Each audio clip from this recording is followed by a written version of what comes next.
Hello friend, how are you. Lecture 4 में आपका बहुत बहुत स्वागत है। मैं अर्जुन शर्मा, अर्जुन फिजिक्स पॉइंट, फ्रीगंज उज्जैन से आपके बीच में।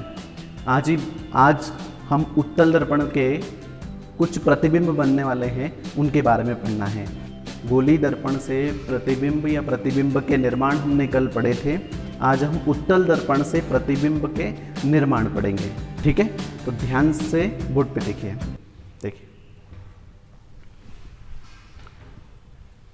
उत्तल दर्पण से प्रतिबिंब का निर्माण हम देख रहे हैं, ध्यान देना बोर्ड पर। ये हमने उत्तल दर्पण लिया है। उत्तल दर्पण लेने के बाद उत्तल दर्पण का ये P मतलब ध्रुव है, ये फोकस है और ये वक्रता केंद्र है। अब यहाँ पे फोकस और वक्रता केंद्र इधर क्यों आया? इसलिए आया क्योंकि ये किसी गोले का भाग होता है और कोई भी ऐसा गोला रहता है ना। तो ये मान लो ये चमकदार सतह है पॉलिश वाली, तो इसका सेंटर तो अंदर ही बनेगा। सेंटर और फोकस एक तरफ ही रहते हैं उधर, भले वो पॉलिश वाली सतह हो कुछ भी हो। तो ये अवतल दर्पण था। कल अपन ने पढ़ा था ऐसा वाला दर्पण पढ़ा था जो कि अवतल दर्पण था। ये उत्तल दर्पण है। तो इसका फोकस और ये भी इधर ही था सेंटर की तरफ, खाली फोकस ही आ गया था, बाकी सेम पोजीशन थी। अब देखना ध्यान से, इसमें दो चीज़ें अपने को समझना है। सबसे महत्वपूर्ण अगर कोई बातें हैं तो इसमें दो बातें हैं, वो ध्यान से अपने को समझना है कि जब भी कोई प्रकाश की किरण मुख्य अक्ष के समांतर आती है, ये क्या है? प्रकाश की किरण है, यहाँ आके मुख्य अक्ष के समांतर आई है। कहाँ से आई है? ये अनंत से आई है। कहाँ से आई है? अनंत से। तो ये वाला बिंदु क्या हो जाएगा? आपतन बिंदु हो जाएगा। कौन सा बिंदु? आपतन बिंदु। अब आपतन बिंदु पर हम एक अभिलंब खींचेंगे। तो अभिलंब कहाँ से आता है? यहाँ से। क्यों, कैसे पता चला कि कोई भी एक वृत्त रहता है उसके सेंटर ये है, तो सेंटर से वृत्त के परिधि पर खींची गई सारी लाइनें क्या होती है? लंबवत होती है। लंबवत को क्या बोलते हैं? अभिलंब बोलते हैं। तो वैसे ही ये भी किसी गोले का भाग होता है ना। तो यहाँ सेंटर से परिधि पर खींची गई जो लाइन होगी वो क्या होगी? अभिलंब होगी, अर्थात 90 डिग्री का कोण बनाएगी। तो ये क्या हो गया? यहाँ पे अभिलंब बन गया हमारा ये। तो जब भी कोई प्रकाश की किरण मुख्य अक्ष के समांतर आती है तो दर्पण से टकराकर फोकस को कवर अप करते हुए जाती है ये, ऐसे। मतलब कहने का मतलब ये कि ये अगर 30 डिग्री का एंगल बनाती है तो ये भी 30 डिग्री का कोण बनाएगी। अब यहाँ पे एंगल कौन सा रहता है? यहाँ एंगल आई रहता है और यहाँ एंगल क्या होता है? आर रहता है। ये हम पीछे पढ़ चुके हैं, है ना। अगर आपने नहीं पढ़ा है तो पीछे के वीडियो देख लीजिए, आपको समझ में आ जाएगा। अब इसको अगर रिवर्स लेके जाए तो ये कहाँ से आती हुई प्रतीत होती है? देखना ध्यान से। ये ऐसा लगता है कि एफ से आती हुई दिखती है। कहाँ से आती हुई प्रतीत होती है? एफ से। ये वाली लाइन कहाँ से आ रही है? कि एफ से आती हुई दिख रही है, ठीक है। वैसे ही अगर एक और लाइन अगर नीचे से भी लेके जाएं ये मुख्य अक्ष के समांतर, तो टकरा के किधर जाएगी? ये इधर चली जाएगी। और नॉर्मल कहाँ से आ जाएगा? नॉर्मल मतलब अभिलंब। ये हमारा अभिलंब है, ठीक है। ये टकरा के ऐसे चली गई, ये ऐसे आई और ऐसे चली गई। यहाँ पे भी आई कोण बना और यहाँ पे भी आर कोण बना, लेकिन ये भी ऐसी लगती है कि कहाँ से आ रही है? फोकस से आती हुई प्रतीत हो रही है। प्रतीत हो रही है, मैंने बोला है प्रतीत हो रही, आभासी। क्यों आभासी क्यों बोला? क्योंकि ये वाली ये जो किरण आई टकरा के ऐसे चली गई और ये वाली किरण आई टकरा के ऐसे चली गई, तो ये जिंदगी में कभी भी नहीं मिलेगी, अर्थात प्रतिबिंब का निर्माण नहीं होगा।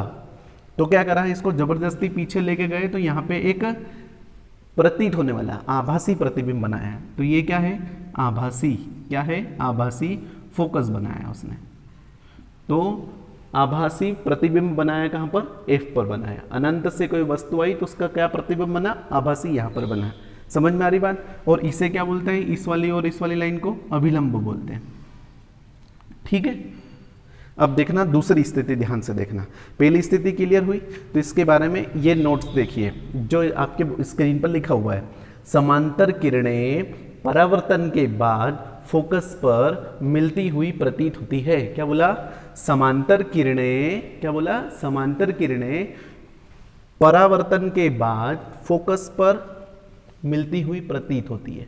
ये इसका पहला पॉइंट जो कि स्क्रीन पर लिखा हुआ है, ठीक है।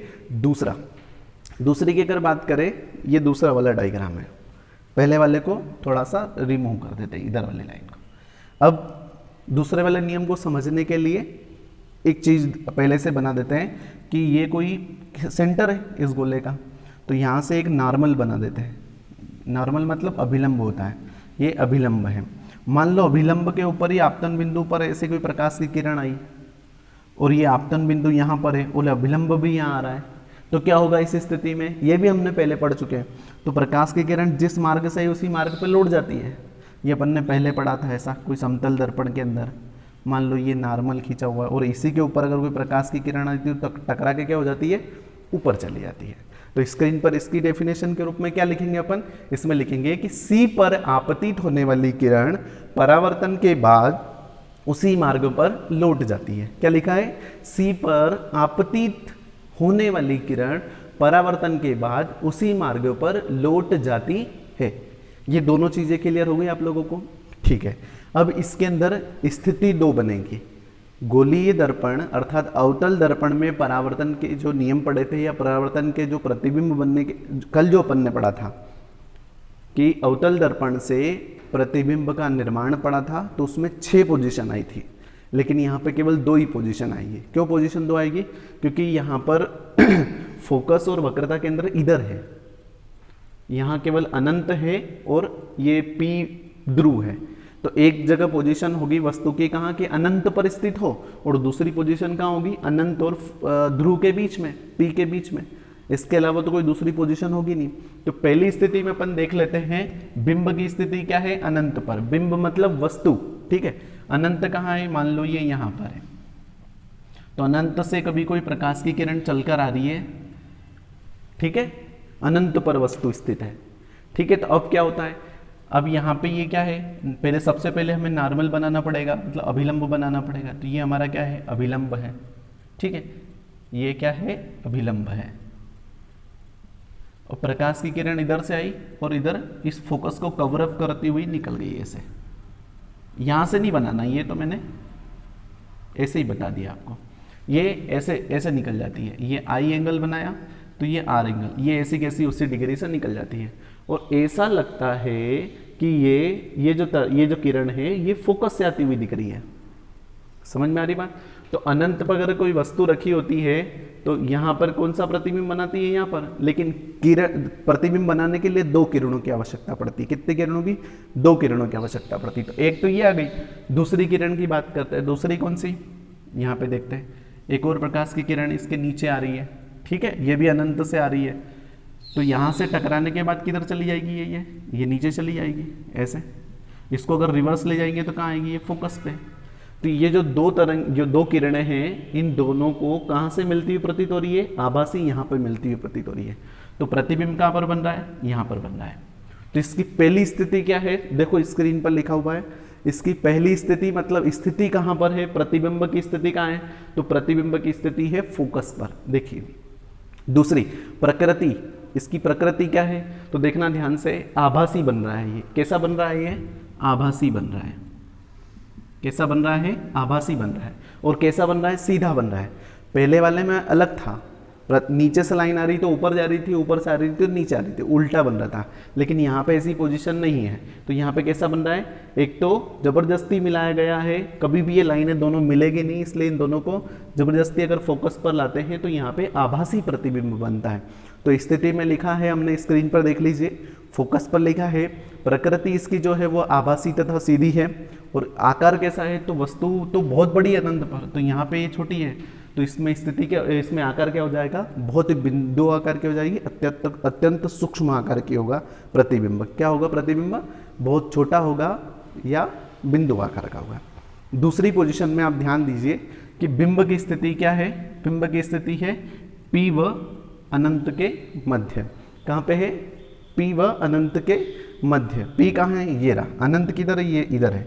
तो कहीं पे भी एक वस्तु ले लो कि मान लो ये यहाँ वस्तु है, एक वस्तु ले लेते हैं, इसका नाम A है, इसका नाम B है, इन दोनों के बीच में ले लेते हैं। अब यहाँ से आने वाली प्रकाश की किरण सीधी सीधी यहाँ आपतित होती है, ठीक है, कोई दिक्कत नहीं। आपतित होने के बाद में एक और पहले लाइन देखना है, ये सेंटर से आने वाली लाइन 2 किरणों से बनती है। कभी भी प्रतिबिंब कैसे बनता है, 2 किरणों से। तो एक तो ये हो गई, ठीक है, जो कि किधर परावर्तन के बाद किधर जाएगी, ये फोकस को कवर अप करती हुई जाती है, ये जैसे ऐसे चली जाएगी ये, ठीक है। ये हम रिगजिग बना देते हैं, और जो दूसरी वाली लाइन है यहाँ से चलेगी और कहाँ जाएगी, वक्रता केंद्र पर, मतलब यहाँ से आपतन बिंदु पर अभिलंब पर आपतित होगी, रिटर्न होकर वापस लौट जाएगी। लेकिन अगर जबरदस्ती ले जाए तो कहाँ आएगी, ये यहाँ आएगी। अब देखो ध्यान से, पहली किरण कौन सी है, ये यहाँ से चली, दर्पण से टकरा कर इधर चली गई। अगर ऐसा कैसा लगता है कि ये फोकस से आ रही है भैया, ये फोकस से आती हुई हमें प्रतीत होती है। और दूसरी प्रकाश की किरण कहाँ जाती है, आपतन बिंदु पर अभिलंब पर आपतित होती है और यहाँ पे टकराने के बाद वापस रिटर्न हो जाती है। अब देखो ध्यान से कहीं तक ये टकरा नहीं रही है, तो इधर आ गई और वो उधर चली गई, कभी भी टकराएगी नहीं। अब देखना ध्यान से, लेकिन आभासी में यहाँ एक दूसरे को क्रॉस करते हुए दिखी, तो ये यहाँ इसका प्रतिबिंब बन गया। क्या बन गया, प्रतिबिंब। ये ए है तो इसका प्रतिबिंब बन गया ए डैश और ये बी डैश। देखो ध्यान से, ये वस्तु है, ये इसका प्रतिबिंब बना है। ये क्या है, वस्तु है, और ये क्या बना, प्रतिबिंब बन गया। और प्रतिबिंब कैसा बना है, प्रतिबिंब कैसा बना है, तो बोलेंगे आभासी बना है। कैसा बना है, आभासी बना है। वस्तु से बड़ा बना है कि छोटा बना है, तो देखो वस्तु इतनी बड़ी है, प्रतिबिंब छोटा है, तो वस्तु से कैसा बना है, छोटा बना है। समझ में आ रही। और आभासी और कैसा बन रहा है, सीधा बन रहा है प्रतिबिंब। ठीक है। अब देखो स्क्रीन पर आपके इसमें इसकी स्थिति लिखते हैं अपन। तो प्रतिबिंब की स्थिति क्या है, तो देखना ध्यान से, ध्रुव और फोकस के बीच में है। ये ध्रुव और फोकस के बीच में है, ये स्थिति है प्रतिबिंब की। और दूसरा पॉइंट क्या दे रखा है, देखो स्क्रीन पर, प्रकृति। और प्रकृति क्या है इसकी, ये एक आभासी है और कैसा है, सीधा प्रतिबिंब बना है। और तीसरा पॉइंट जो है, इसका आकार कैसा है, तो वस्तु से छोटा है। ठीक है। आई होप कि आपको तीनों स्थितियां समझ में आई होगी। अभी तक अपन ने अवतल दर्पण, गोलीय दर्पण से बनने वाले प्रतिबिंबों का निर्माण करा, जिसमें अवतल दर्पण और उत्तल दर्पण दोनों इसके अंदर आ गए हैं। अब आगे कल से अपन डेरिवेशन चालू होंगे अगले नेक्स्ट लेक्चर में, तो डेरिवेशन को अच्छे से अपन करेंगे। ठीक है। जय श्री महाकाल।